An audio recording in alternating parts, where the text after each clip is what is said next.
Today I'll give you my stock price forecast for Aeva and tell you if I think it's cheap or expensive right now. To always get the latest update on whether I think my stocks are a buy or a sell, watch the end of my weekly news videos.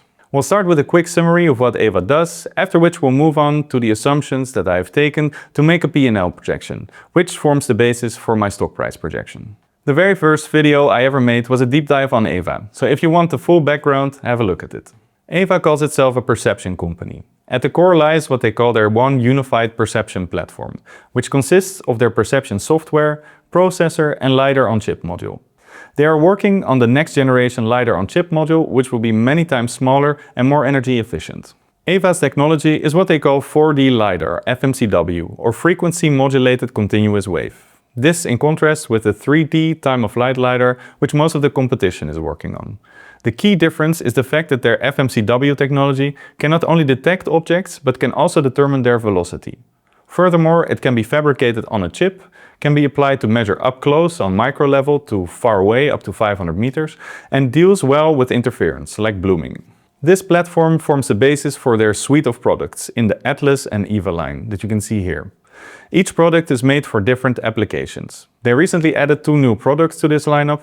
Omni, which has 360 vision, is about 8.5 centimeters in diameter, and a high-power semiconductor optical amplifier, or SOA, designed for applications in AI data centers and physical AI infrastructure. Their slogan is perception for everything, and their strategy is to attack a broad range of verticals, starting in automotive, manufacturing automation, and smart infrastructure and transport, with the Eve and Atlas products we just saw. But moving more and more to the right here with defense, robotics and consumer products, as they mature and those markets develop. Like many of our great companies, Aeva is founded by a CEO and CTO couple. Saroush and Mina both worked at Apple in the sensing division, and before that Saroush was a director at Stanford Space Systems, and founded and sold a company called Blue Libris. And Mina worked at Nikon on laser radar products. Here's an overview of the ownership. Saroush and Mina hold 27%, early investors hold 42%, their strategic partner LG Innotek holds about 6%, institutional investors hold 24%, and the share of retail investors seems relatively limited at 1%. So in short, owners have significant control and early investors remain shareholders, which shows their conviction in the future. Now let's try to piece together all the crumbs of information the company has shared to come up with a P&L forecast and subsequently a stock price projection. Today, Aeva only shows very modest revenue, as you can see here.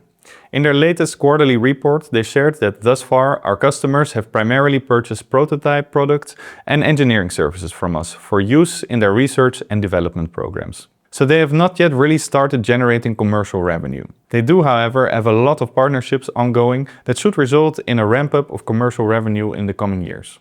Just to highlight a few. They are selected as the reference LiDAR supplier by NVIDIA for their Drive Hyperion autonomous vehicle platform.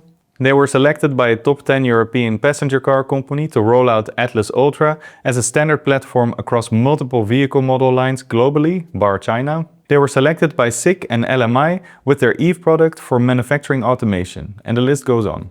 Aeva has been getting ready for a quick ramp-up of their production to deliver on all these partnerships. First of all, by designing their product in a way that their contractors can mass-produce their products, taking advantage of existing manufacturing infrastructure. Secondly, by setting up a global network of manufacturing partners that can handle their ramp-up.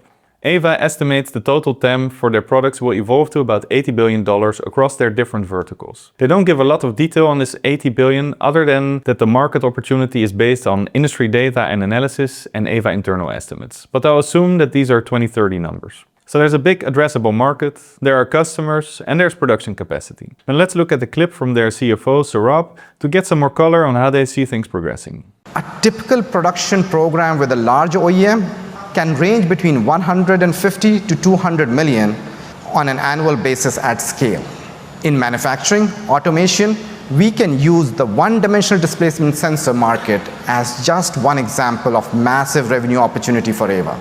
Capturing just a 5% market share would represent an annual revenue opportunity for Aeva of 300 million. Given we are already collaborating with leaders such as SICK AG, which alone has around 15% of the market, we believe this is achievable. We target growing revenues on an annual basis at 100% growth rate. We target annual non-GAAP operating expenses to grow in the range of 5 to 15% per annum. From a gross margin perspective, we believe we can be in the range of 35 to 45% at scale and reach 50% over the longer term.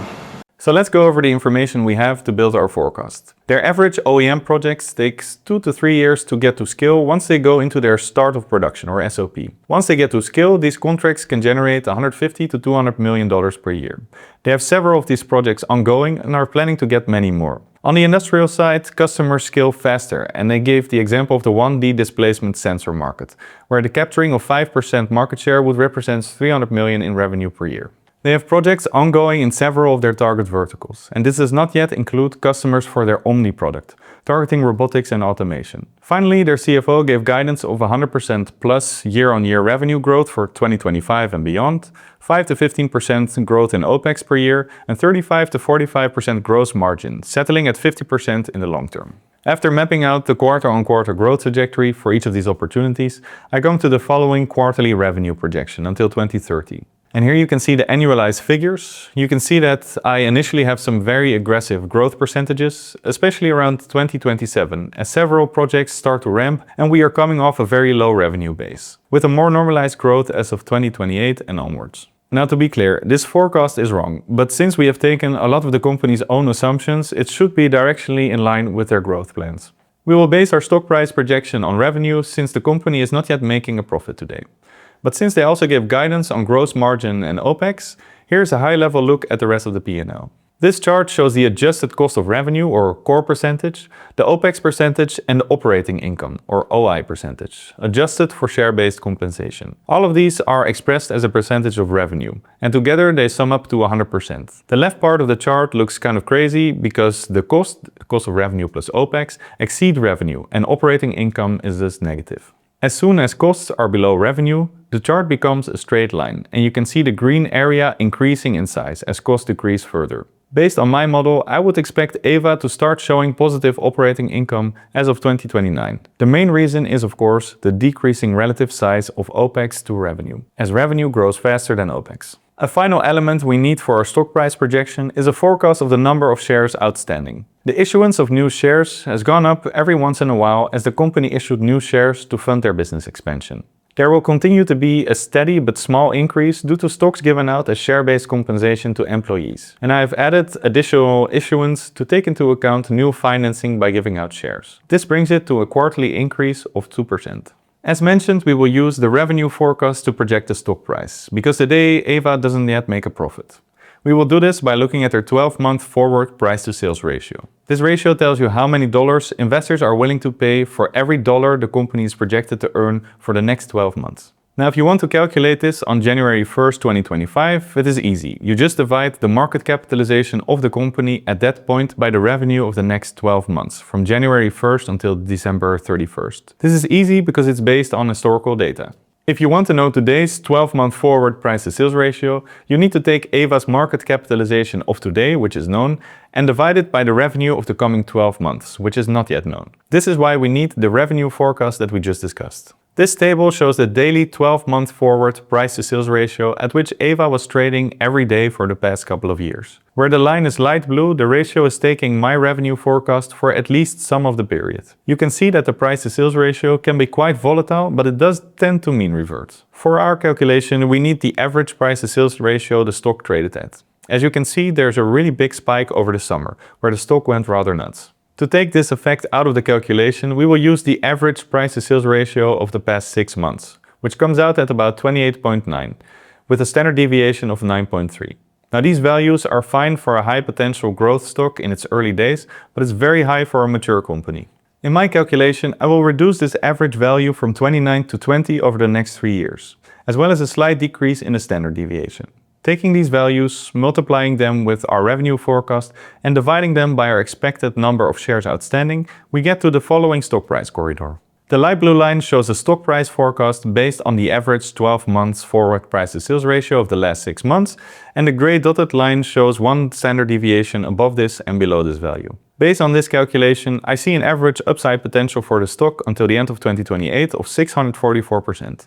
Here's the same chart but zoomed in until the end of 2026, and you can see an estimated upside of about 300%. What you can also see a bit more clearly in this chart is that the stock is currently trading below the light blue line. In this case you can see it is almost touching the lower dotted line, so one standard deviation below the average, meaning it is at a very interesting price versus the level it has been trading at over the past 6 months. Like I mentioned at the beginning of the video, from now on I will integrate this chart at the ending section of my weekly news videos. So if you want the latest update, you can see it there every week.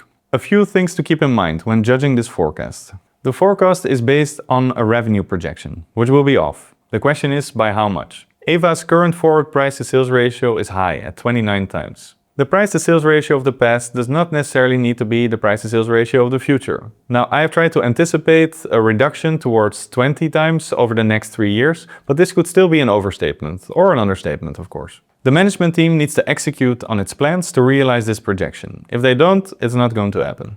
Unforeseen events could impact the business, which would impact the forecasts. Maybe a superior technology comes along, or a more capable competitor might launch itself in the race. There could be a big economic downturn or a trade war that could at the very least delay the projection. And finally, some type of reputational damage could impact the adoption of their technology. There are many more risks that we could come up with that frankly any company faces at any time. However, I like to look at the bright side of things, and Aeva's future looks very promising to me. I'm sure that they won't be able to maintain their current price to sales ratio over the long term, but an aggressive revenue expansion should more than compensate for that, leading to great stock price gains. Let me know what you think about Aeva in the comments, and tell me if you're building up a position yourself. Also, whenever you have a question, just drop it in the comments. I read and respond to all of them. For now, I thank you all for watching, and I'll see you in the next one. These are just my opinions. Please supplement them with your own research before making an investment decision.